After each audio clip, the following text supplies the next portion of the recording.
কালী পুজোর তো আর বেশি দিন নেই, মাত্র এক সপ্তাহ মতন বাকি আছে। তো আমরা আজকে যাচ্ছি আড়ংঘাটা, আর তোমাদের দেখাবো আড়ংঘাটায় কিরকম কালী পুজো হচ্ছে, কিরকম কালী পুজোর প্রস্তুতি। তো চলো গিয়ে দেখা হচ্ছে। আমাদের বাহন নিয়ে আমরা বিকেল বিকেল নাগাদই বেরিয়ে পড়েছি। বিকেলের ওয়েদারটা সত্যি আজ খুব সুন্দর লাগছে, ঠান্ডা হাওয়াও দিচ্ছে হালকা হালকা। আমাদের বেরোতে বেরোতে দেখো একটু বেলাই হয়ে গেছিল, আর চারিদিকে দেখতে পাচ্ছ কিরকম অন্ধকার অন্ধকার হয়ে এসছে। জানি না ওখানে গিয়ে কি দেখতে পারবো কি না, তো চলো দেখা যাক।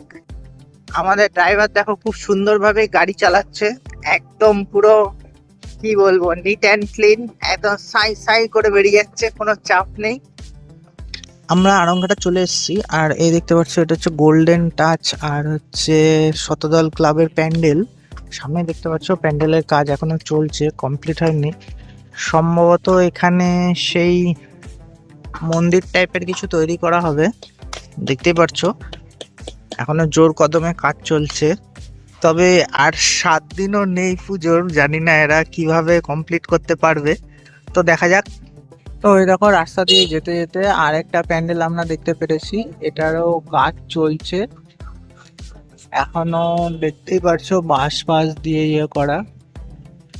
আমরা দেখো চলে এসেছি ইয়ংসের মাঠে, এটা হচ্ছে ইয়ংসের মাঠ। এইখানে পরপর 4টে পুজো হয়, দেখতেই পাচ্ছো এই সাইডে সব জায়গায় পুজোর কাজ চলছে। আর সামনেই দেখতে পাচ্ছো বড় বড় প্যান্ডেলও তৈরি হচ্ছে। এই দেখো এই একটা প্যান্ডেল হচ্ছে বড়, আর ওই পেছনে আরেকটা হবে। আর এইটা তো তোমরা দেখতেই পারছো। আমরা দেখো চলে এসেছি, এটা হচ্ছে ইয়ংসের মাঠের সামনের প্যান্ডেলটা। এই প্যান্ডেলটারও কাজ এখনো চলছে, আর পুজোর সময় তো তোমাদের অবশ্যই দেখাবো।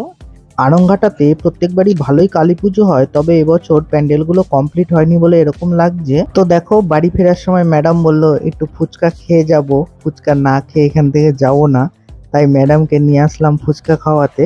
আর দেখো ফুচকা সামনে পেয়ে আর কোনো দিকে না তাকিয়ে ফুচকা খেতে শুরু করে দিয়েছে। তো যাই হোক, অন্ধকার তো হয়ে গেল, আর যাওয়ার রাস্তাটা একদম শুনশান, সেটাও তোমাদের দেখাচ্ছি।